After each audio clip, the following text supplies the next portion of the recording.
Bonjour et bienvenue dans la Maison 5. C'est un espace éphémère aussi gourmand que culturel, saupoudré de sport, d'art et de design autour de l'iconique Renault 5. Et c'est dans cette ambiance pop et colorée que nous allons explorer ou peut-être même découvrir finalement le design sonore avec Gilles Vidal et Jean-Michel Jarre. Bonjour. Alors, Gilles Vidal, vous êtes le directeur du design de chez Renault et à vos côtés, je ne sais pas si je vous fais l'affront de vous présenter, Jean-Michel Jarre, que tout le monde connaît évidemment. L'un s'occupe du design, l'autre s'occupe de la musique. Et là, je suis assez à l'aise pour poser ma première question. Qu'est-ce que c'est que le design sonore? Et quand ça a commencé? C'est Gilles? Allez. Alors, Euh, j'attaque, moi, là, j'attaque. Allez, Dans vas-y. Alors, dans le monde de l'automobile, le design sonore, c'est quelque chose d'assez nouveau, quoique. D'ailleurs, dans le temps, on parlait de stylisme automobile, pas de design. Donc, on parlait d'esthétique. Et le design, vous le savez tous, c'est une beaucoup plus noble notion, une plus noble activité que le simple stylisme. Le design, c'est faire en sorte que l'expérience de vivre quelque chose au quotidien, dans l'automobile, pour nous par exemple, soit meilleure que ce qu'elle était jusque-là. Et ça passe par tout ce qu'on peut vivre d'expérience qui est forcément multisensorielle. Donc au-delà de la fonction simple de l'objet et de son esthétique, qui peut être plus ou moins émotionnelle, plus ou moins belle, selon les goûts des uns et des autres, il faut donner du sens à tout ça et surtout une expérience puissante. Et donc on a toujours été relativement adroit dans le design automobile sur la forme, sur la matière, sur la mise en forme de tout ça. Le son, c'était un peu une notion. Voilà, le bruit qualitatif d'un claquement de porte, par exemple, ou d'une boîte à gants qui se referme, par rapport à un bruit un peu cheap. On avait quelques notions comme ça, et puis on avait des hi-fi plus ou moins qualitatifs dans nos voitures, mais on était loin du compte dans cette science qu'est le son et la musique, par rapport à ce qu'on savait faire sur le formel, par exemple, à côté. Donc, pour parfaire, pour aller au bout de cette expérience multisensorielle complète, on essaie très fort de monter le niveau de jeu chez nous, mais je pense qu'il fallait faire appel à des professionnels dans le domaine. Donc je te passe le relais du coup. Le design sonore, c'est quoi pour vous, Alors, Jean-Michel? en préambule, je dirais que le design sonore, c'est lié au design tout court. C'est-à-dire qu'on a traversé une période assez sombre dans le design dans l'automobile, fin des années 80-90, où d'un seul coup, il y avait cette obsession, à juste titre, d'essayer de gagner, de gagner en vitesse. Gilles connaît ça beaucoup mieux que moi, mais j'en dis un mot quand même. Et donc, du coup, on a finalement privilégié une forme d'efficacité à l'époque aux dépens de l'esthétique. Et je pense que la beauté induit tout. En fait, l'esthétique induit énormément de choses. C'est pas une question subjective, en fait, c'est une question objective. C'est-à-dire, un bel objet, ça fait partie ça va avec une forme d'écologie de notre quotidien. C'est-à-dire le fait d'être entouré par des objets qui sont esthétiquement, qui ne polluent pas, finalement, notre environnement quotidien.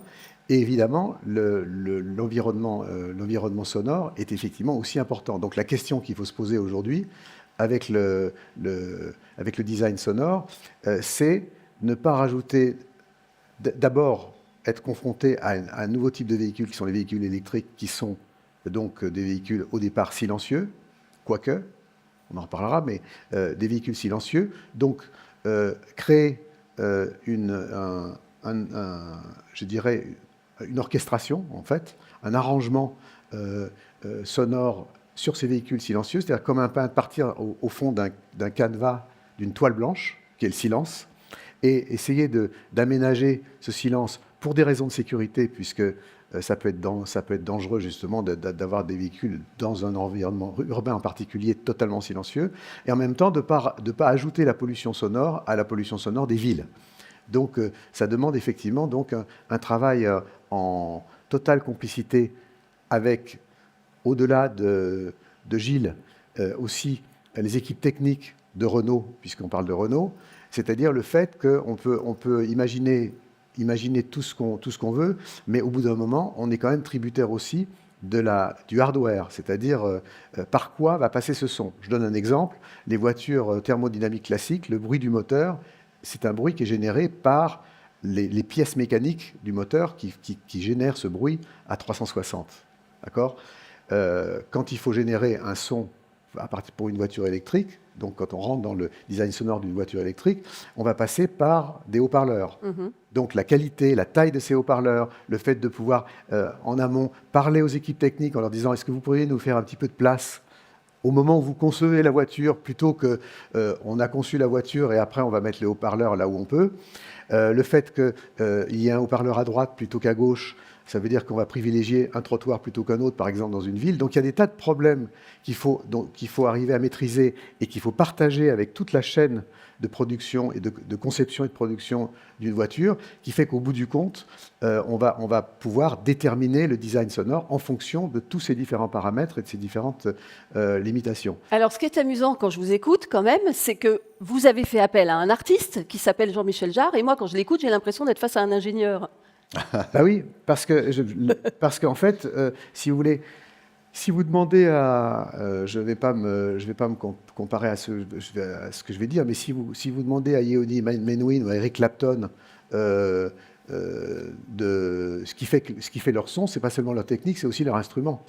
C'est-à-dire qu'il faut avoir, quand on est musicien, une connaissance optimale au maximum de l'instrument sur lequel on joue. Les pianistes savent ça, les violonistes, les guitaristes, les batteurs, c'est ce qui fait... Et donc, du coup, aujourd'hui, moi, mon instrument, c'est par exemple la Renault 5. Donc, comment arriver à, je dirais, domestiquer la bête. Donc, c'est ça, vous commencez par comprendre comment elle fonctionne pour ensuite l'accompagner vers ce design sonore. Voilà, exactement. Et pour ça, il y a toute une équipe, et j'ai eu la chance de rencontrer Bénédicte Lenindre, qui est ici, qui est la grande ordonnatrice des questions sonores de Renault, de travailler avec l'IRCAM aussi, pour arriver à ce que je puisse, moi, en tant qu'artiste, apporter finalement une forme de disruption par rapport à des sujets uniquement techniques. Donc, de pouvoir un peu donner un coup de pied dans la fourmilière, comme dirait Luca De Meo, par rapport à ça. Et puis ensuite, être conscient des limitations, parce que c'est en fait les limitations qui vont donner le résultat, qui vont faire que le résultat, musicalement ou artistiquement, sera, j'espère, convaincant. Comment vous avez travaillé, vous vous êtes inspiré, on m'a dit, enfin je vous ai écouté dans des vidéos, vous dites je me suis inspiré d'un trait. Alors pour le coup c'est un peu abstrait, ça va falloir nous expliquer. Non, en fait, je pense qu'il y a beaucoup de liens communs entre un designer et un architecte, je dirais, comme Gilles, et puis un musicien. C'est-à-dire, c'est finalement la main, c'est-à-dire le trait. Le point commun qu'il y a entre un architecte et un musicien, c'est finalement c'est le geste, c'est la main. Et donc, un véhicule, c'est aussi un trait sur la route. Donc, il faut savoir comment ce son va vivre en mouvement. C'est quelque chose de différent par rapport au problème des musiciens en particulier. On a rarement, quand on dirige un orchestre, on a rarement l'orchestre qui bouge. On a rarement non plus, c'est la même chose pour des instruments de musique sur scène. Là, on a un instrument qui bouge. Je donnerai un exemple. Si vous faites un test uniquement, par exemple, sur le rendu des graves sur une voiture à l'arrêt, vous allez vous apercevoir qu'en mouvement, les graves peuvent disparaître. Si vous mettez, par exemple, le caisson de basse dans le coffre, sous le coffre, si le coffre est vide ou si le coffre est rempli de bagages, n'aurait pas du tout le même rendu. Donc, ce sont tous ces problèmes-là qu'il faut arriver à décrypter, analyser, pour arriver à trouver une moyenne qui soit finalement la plus satisfaisante possible, par exemple. Gilles Vidal, comment ça s'est passé cette collaboration entre Jean-Michel Jarre et toutes vos équipes ? Alors, justement, c'est très intéressant sur l'exemple du caisson de basse, parce que quand on intervient sur une voiture déjà conçue, on fait le mieux possible en termes de performance, de résultats. Et puis on commence à avoir des discussions maintenant très sérieuses sur co-concevoir, co-designer. Ce que tu disais juste avant, Jean-Michel, sur faites-nous un petit peu de place. Oui, en fait, il faut pas juste faire une voiture dans laquelle, après coup, on jette des choses là où on peut, où il reste un peu de place, là où il reste un peu de place. Ça va faire partie du brief initial que d'avoir le meilleur niveau imaginable et donc composer autour de la contrainte ou du besoin de la performance du son. Le parallèle de ça, ce serait peut-être les écrans de navigation. Dans les écrans des voitures modernes, aujourd'hui, vous voyez des trucs extraordinaires, des graphismes magnifiques, du motion design un peu soigné. Mais il faut imaginer qu'il y a 10 ou 15 ans, tous les constructeurs achetaient chez de nombreux sous-traitants comme Magneti, Marelli pour en citer un, une navigation qui était ce qu'elle était, qui n'avait aucun design particulier à part qu'elle faisait le job en fait.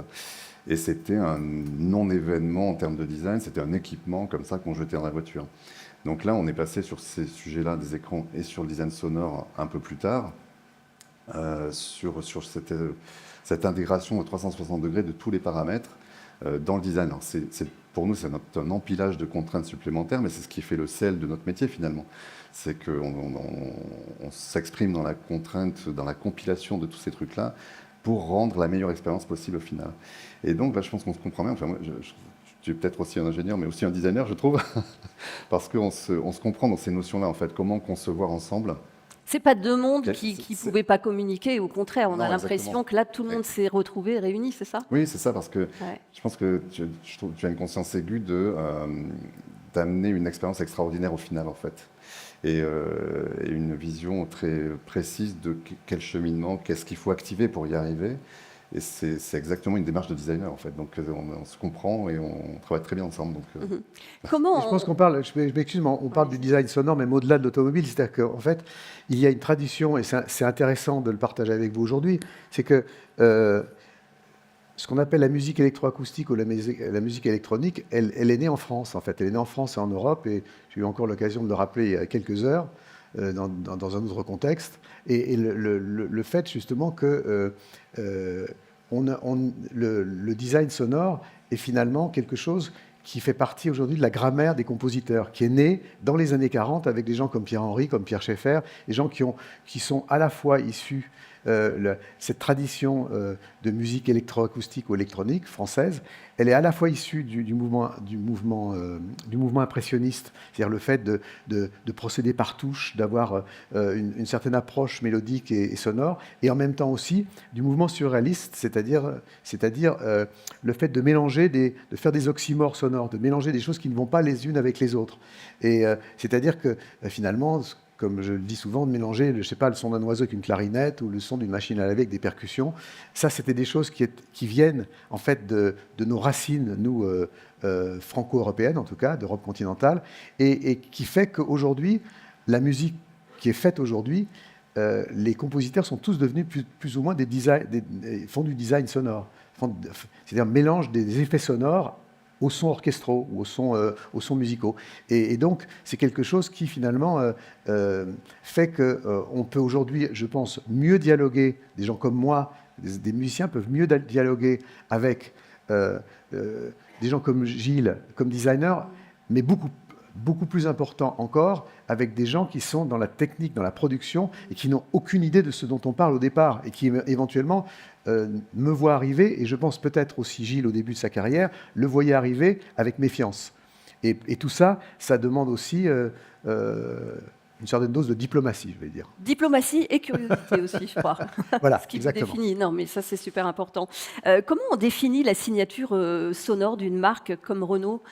Comment on fait? Sur quels critères?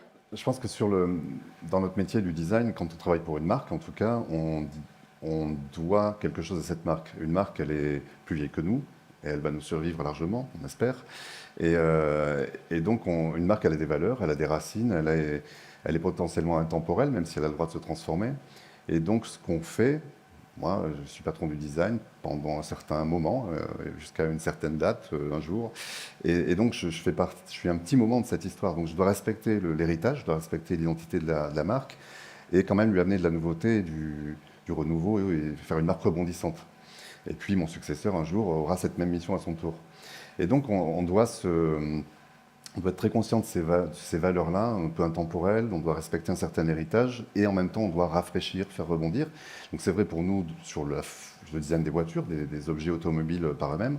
Et donc si on fait la même analyse sur les valeurs de la marque, sur sa raison d'être, sur la bienveillance, quelle vision, voilà, un côté altruiste, comme ça, un côté humaniste que peut avoir la marque Renault, des voitures très généreuses. Cet héritage voiture familiale, mais pas que, parce qu'il y a aussi du dynamisme, un héritage sportif extraordinaire. Bref, la compilation de tout ça, on voit tout de suite un peu ce que ça peut représenter. Et je pense que pour le design sonore, c'est pareil. On va aller chercher une certaine fraîcheur, un côté un peu pointu, mais une certaine bienveillance. Enfin, en tout cas, je vais te laisser développer là-dessus. Mais voilà, on doit se baser, je pense, sur un brief, sur des valeurs, sur une philosophie, sur une vision du monde qu'on veut proposer dans notre petit univers. Mhm. En fait, on s'est retrouvé avec Gilles et notamment et aussi avec Luca De Meo sur le fait de se dire finalement qu'est-ce que c'est la marque Renault? Comment elle s'inscrit, comme vient de le dire très justement Gilles? En fait, c'est une marque pop. Qu'est-ce que ça veut dire une marque pop? Ça veut dire qu'à la fois, c'est une marque qui est populaire, au bon sens du terme, dans ses gammes de prix, et en même temps, qui est assez disruptive, c'est-à-dire, et qui avait perdu un petit peu, peut-être ces dernières années, cette optique pop, c'est-à-dire le côté, c'est-à-dire un côté assez cool, assez disruptif, assez fun, que ce soit qu'on s'adresse à une clientèle plus familiale ou plus jeune, qui peut être aussi familiale d'ailleurs, et c'est tout ça qu'il faut arriver à générer. Donc, sur le plan du son, faire appel, je pense, à un musicien je pense, c'est une bonne idée. Je parle au-delà de moi. Le fait justement de pouvoir arriver à se dire, et c'était le travail qu'on a fait avec Bénédicte Lenâtre et avec l'IRCAM aussi, c'est que je puisse apporter aussi, si j'ose dire, une dose de poésie. C'est-à-dire quelque chose qui colle à un moment donné de l'évolution de la marque, quelque chose qui soit justement à la fois disruptif, à la fois dynamique, et en même temps... oui, avec un certain... Je parlais d'impressionniste tout à l'heure, je pense que c'est assez comme ça, moi, que j'ai approché cette aventure, aussi bien sur le son VSP, c'est-à-dire le son le son extérieur, le son de la voiture elle-même, que les sons d'accueil aussi. Parce que justement, c'est quoi la fonction du son dans un véhicule? Normalement, c'est plutôt c'est fonctionnel, quoi. C'est pour faire du bruit, pour dire attention, j'arrive. Alors, je vous donne un exemple. On a beaucoup travaillé justement avec Bénédicte et avec toute l'équipe de l'IRCAM sur, en fait, qu'est-ce que doit évoquer le son d'une voiture électrique aujourd'hui? Déjà, une voiture électrique, ça fait pas de bruit. Voilà. Ah. Qu'est-ce que ça doit évoquer aujourd'hui? On est passé pendant des décennies sur le fait que la notion de puissance et de vitesse était liée à une notion testostéronée de l'automobile. Oui, c'est-à-dire le côté vroom vroom, qui aujourd'hui, en fait, on s'en aperçoit à cause de notre meilleure conscience par rapport à l'écologie et à l'environnement, par rapport très démodé, en fait. Moi, je m'excuse, mais quand je vois une Lamborghini passer aujourd'hui, pour moi, ça date du siècle dernier. C'est pas le 21e siècle, c'est derrière nous. Et pour moi, le symbole de vitesse aujourd'hui, si on interroge des gosses dans la rue, c'est le vaisseau de Star Wars. C'est-à-dire, c'est l'hovercraft, c'est-à-dire la vitesse qui glisse un rapport plus soft à la vitesse et au déplacement. Et c'est ça qu'on essaye de mettre au point, justement, avec les voitures, c'est-à-dire d'avoir un son qui évoque une vitesse, mais pas nécessairement une lourdeur, et avoir une sorte de légèreté. De légèreté, et je pense que la vitesse peut être synonyme de légèreté. La vitesse de la lumière, par définition, on n'en a pas trouvé le son encore. C'est ça qu'il faut essayer d'arriver à évoquer, tout en respectant les limitations de vitesse d'Anne Hidalgo, bien entendu. Et en plus, vous arrivez à glisser une petite touche d'émotion aussi dans le son. On en reparlera. Comment le design sonore illustre l'identité d'une marque? Est-ce que vous pouvez nous expliquer ça, par exemple, par rapport à la Renault 5? Alors, sur Renault 5, il y a plein de travaux à plein de moments de la voiture. Alors, on peut parler de tous les sons fonctionnels, comme vous le disiez, sur le son du clignotant, le son de la voie de la navigation. Il y a plein de choses qu'on peut, pardon pour l'anglicisme, mais crafter soigneusement, ciseler soigneusement pour que tout résonne correctement avec ce qu'on veut faire raconter de la marque, ce qu'on veut lui faire dire. Et puis, on va jusqu'à une séquence d'accueil, par exemple. Donc, quand on monte... La voiture se déverrouille, on approche, on ouvre la porte, on monte à bord, et là il y a une séquence d'accueil qui s'active avec toute une petite animation dans les écrans et une signature sonore justement qui vient mettre dans l'ambiance. Et ce qui est intéressant, c'est que la marque Renault, elle est assez multifacette. Dans le groupe Renault, on a d'autres marques comme Dacia ou Alpine qui sont, vous pouvez tout à fait imaginer, très resserrées, très, très denses, très, très concentrées, très homogènes. Par nature, la marque Renault, quand on a des petites Renault 5 ou des véhicules utilitaires ou une grande voiture comme la Rafale par exemple ou la Scénic, on a une diversité d'objets assez extraordinaire, on a un foisonnement d'objets. Nous sommes une marque moins recentrée. Et donc c'est là où il y a une subtilité supplémentaire, c'est que non seulement on veut créer une signature pour notre marque en général, mais en plus, à une autre échelle, une signature un peu plus fine et différente entre une Renault 5 et d'autres véhicules sur lesquels on a été amené à travailler ensemble, ou d'autres véhicules pas encore sortis, dont je tairai les détails ce soir, mais où il y aura des petites subtilités sur des identités un peu différentes. Donc on a cette chance quelque part, je trouve que c'est une chance, c'est pas un défaut d'avoir ce foisonnement dans une marque, au contraire, c'est une richesse extraordinaire. On va aller chercher des signatures un petit peu variées, mais avec une signature globale, une philosophie globale. Mais sur Renault 5, pour revenir à Renault 5, cette petite voiture pop, un peu rétro-futuriste, il y a des petites signatures. Alors je te laisserai, tu raconteras beaucoup mieux que moi l'émotion sonore de tout ça, mais voilà, il y a plein de niveaux entre la séquence d'accueil, tous les sons fonctionnels, le son que la voiture émet à l'extérieur pour signaler sa présence à basse vitesse dans les villes, qui est réglementaire et obligatoire et qu'il faut signer du coup pour ne pas être sur un vrombissement générique un peu à force même rébarbatif en ville probablement. Donc on a tout un éventail de sons entre la signalétique et la signature musicale composée vraiment. C'est aussi riche que ce qu'on voit finalement au final dans nos voitures. Moi, je suis un grand fan du travail qui a été fait par Gilles et son équipe de manière générale, et sur la R5 en particulier, et sur d'autres modèles que vous découvrirez bientôt, qui sont absolument incroyables. Et en fait, travailler avec Gilles, ça m'a fait penser au fait que le design est revenu au devant de la scène dans l'automobile.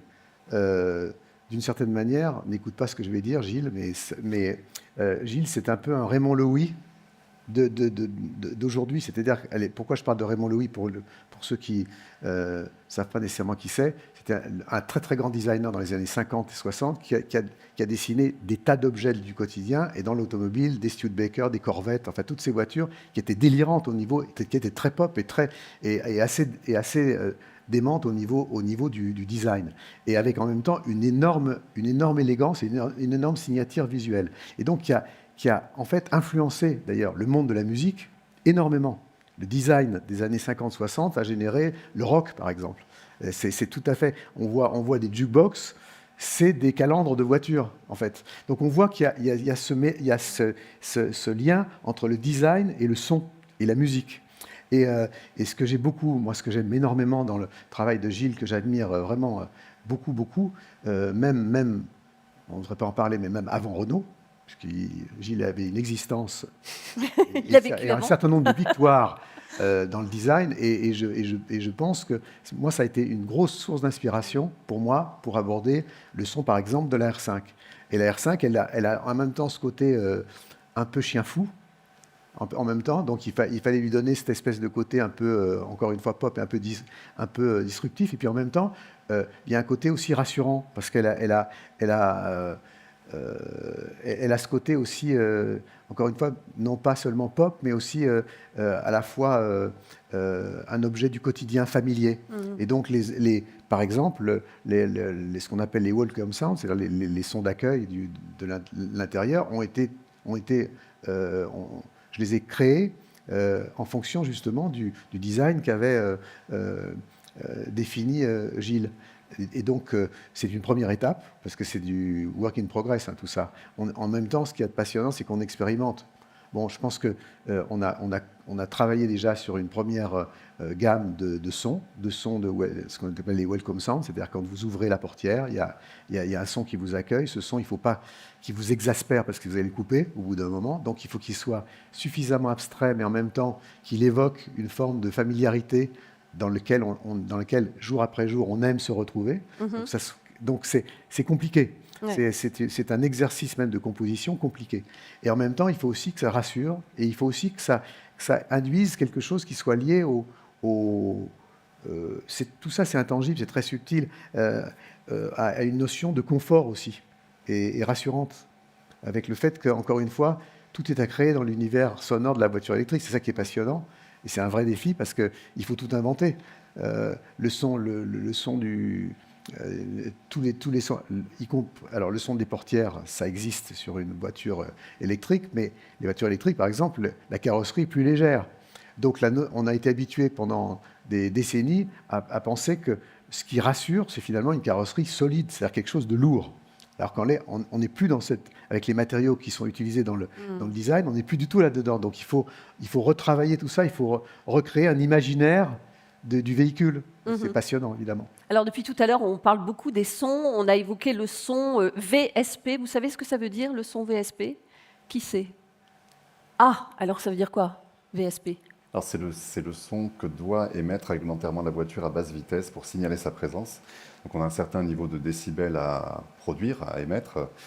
Donc pour qu'en ville, quand vous voyez une petite Renault Zoé qui sillonne les villes depuis presque 13 ans maintenant, elle a un son signature, on l'entend venir avec un vrombissement justement, qui était un son qui avait été conçu à l'époque, à une époque très antique, hein, c'était les balbutiements de la vraie nouvelle ère électrique, puisque imaginez que d'abord les véhicules électriques ont existé en 1898 par là-bas. Donc, Ah bon? oui, les premiers véhicules électriques. Mais non. Alors l'électricité a perdu la bataille avec l'essence à l'époque, à l'évidence. Et il y a eu d'autres tentatives au milieu du XXe siècle qui ont de nouveau pas réussi à tenir la distance face au thermique. Là, on est rentré dans la vraie ère électrique. Renault l'a anticipé par rapport à la concurrence à l'époque de la Zoé, justement. Bref, tout ça pour dire que la Zoé déjà avait ce son très reconnaissable.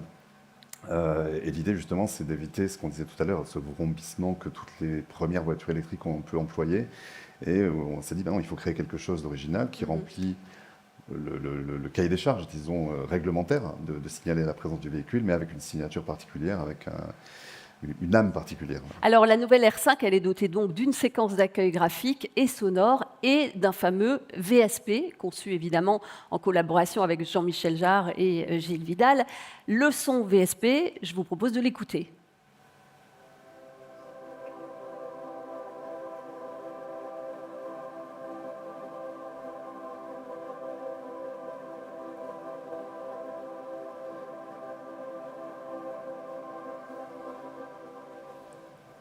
Un mot, Jean-Michel? Alors comme ça, on se dit, tous ces grandes théories pour aboutir à quelque chose finalement d'assez minimaliste. Pourquoi? Et en fait, ce qui est compliqué, c'est que là, on n'entend pas le son en mouvement. C'est-à-dire que ce qui change beaucoup les choses, c'est la raison pour laquelle l'IRCAM a eu un rôle très important dans la collaboration, c'est en fait le fait de pouvoir donner une notion de vitesse au son, c'est-à-dire en faisant varier la hauteur. Et puis le fait de passer, par exemple, de jouer entre le mode mineur et le mode majeur, par exemple.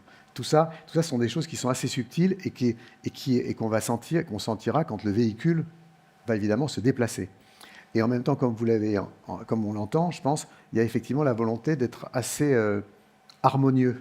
C'est-à-dire de partir presque d'un son presque orchestral, mais qu'on va pouvoir justement faire évoluer au fur et à mesure de la vitesse, avec le fait qu'on a à prendre en compte, par exemple, le bruit des pneumatiques. Dans une voiture traditionnelle, le son du moteur couvre le son des pneus, des pneumatiques. Dans le silence, les sons des pneumatiques sont assez importants à certaines vitesses.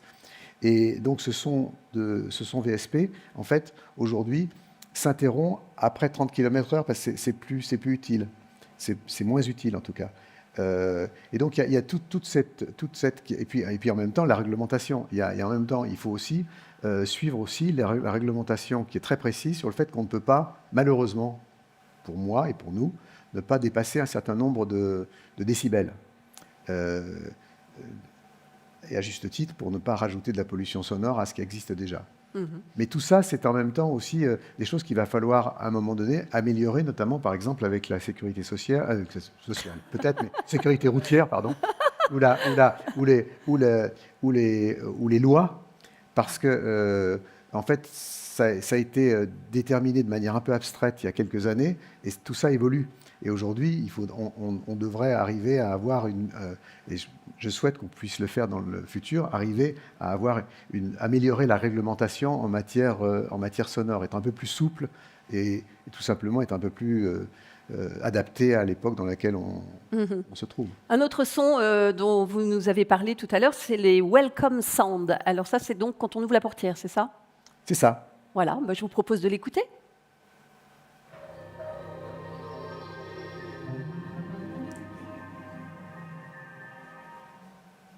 Alors ça, il y a plusieurs sons qu'on a choisis pour chaque modèle. Là, celui-là, c'est le modèle, c'est le son pour la R5, comme vous le comprenez.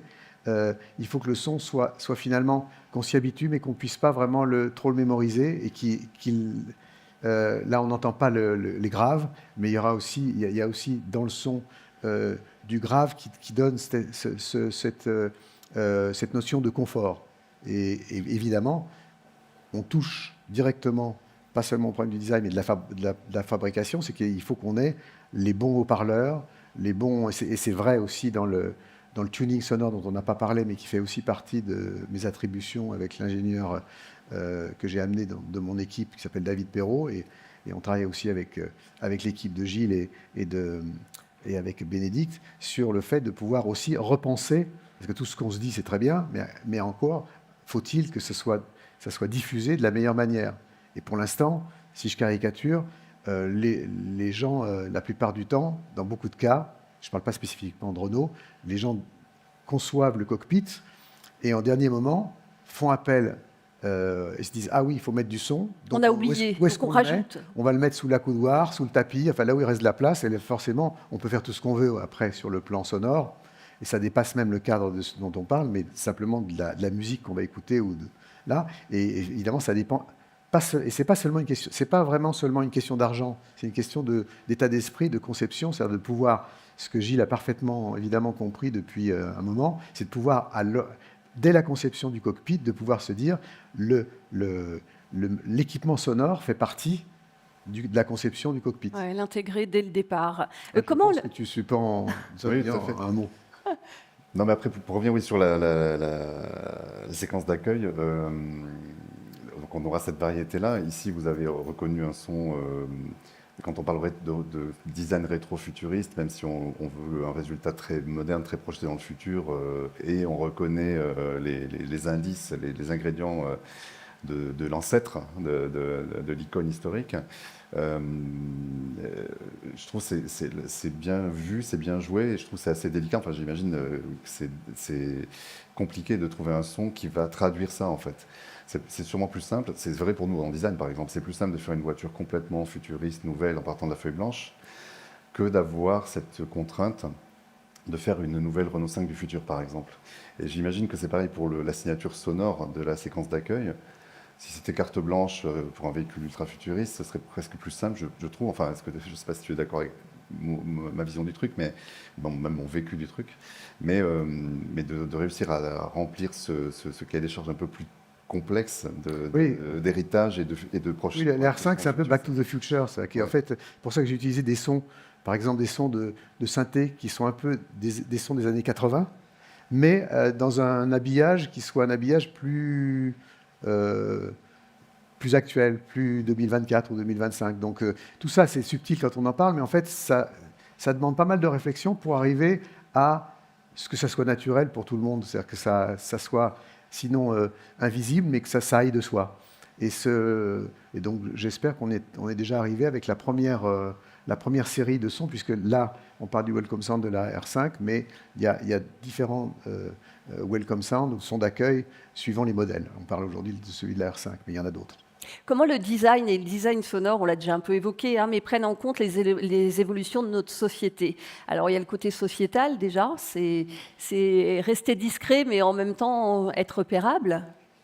Alors sur le design, la mission de la Renault 5 d'ailleurs, en tant que modèle, si on revient en 1972, quand la Renault 5 originale est sortie, il y avait une crise pétrolière et il fallait réussir à proposer une voiture très abordable sur le prix d'achat et qui consomme peu d'essence, évidemment.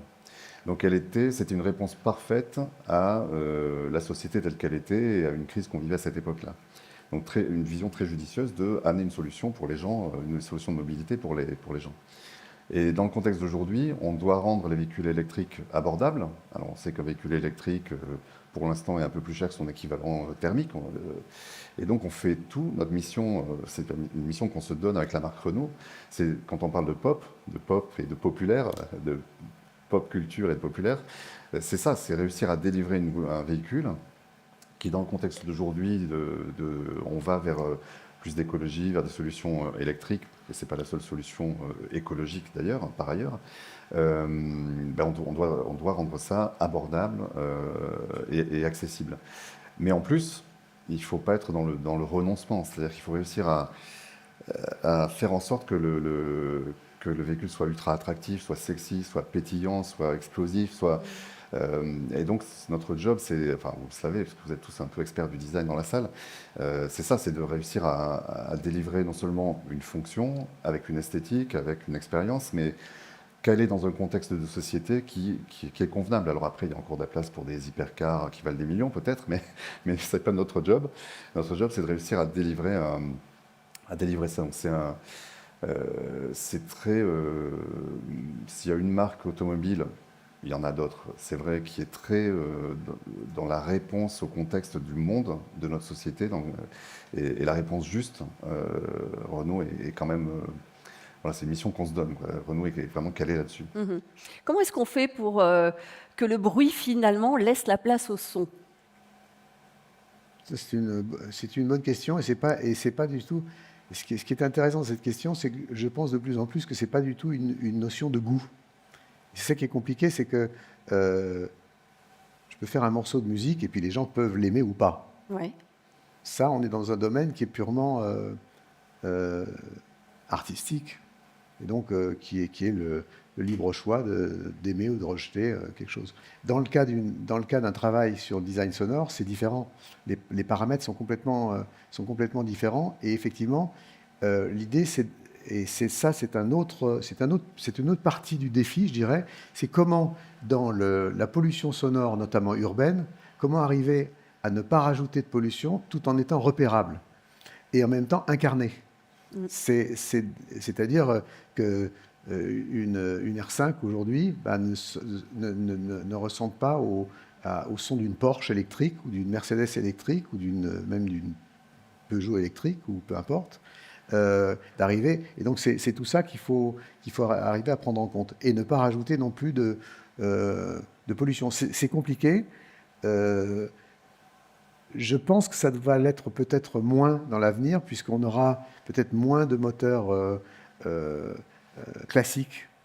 Et donc, parce que quand même, le bruit majeur dans une agglomération, c'est quand même le bruit des moteurs.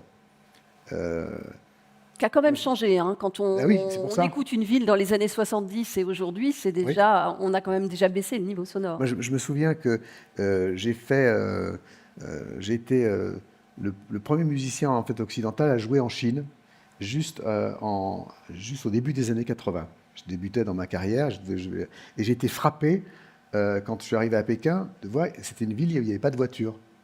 C'est-à-dire que donc il y avait que des vélos et que des piétons.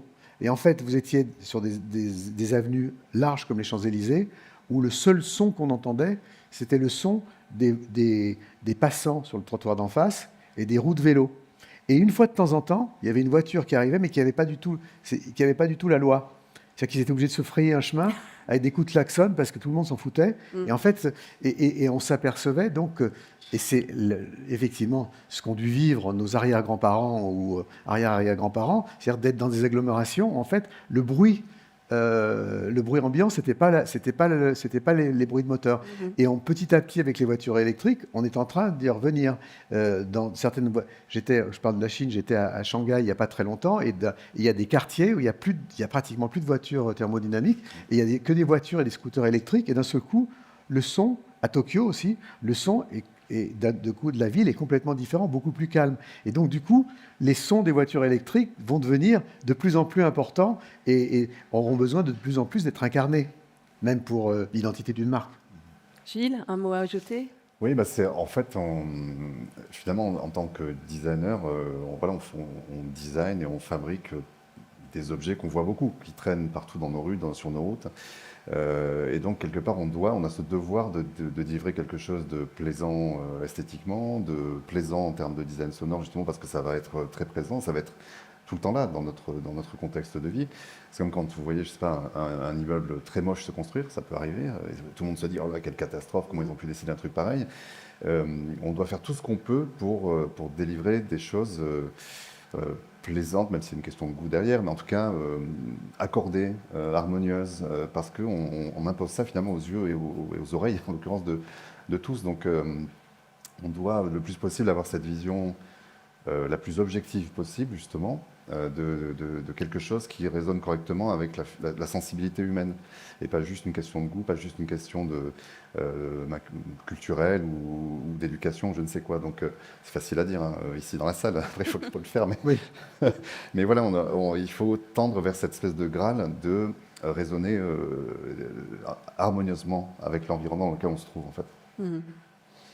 Puis de manière aussi, dans un futur proche, on va pouvoir, de la même manière qu'on a pu reconnaître dans le passé une marque plutôt qu'une autre par rapport au son. Oui, l'identité de Produisait. marque, bien sûr. Et ça va être tout le côté excitant du futur, ça va être de pouvoir justement déterminer une personnalité sonore par rapport à une marque.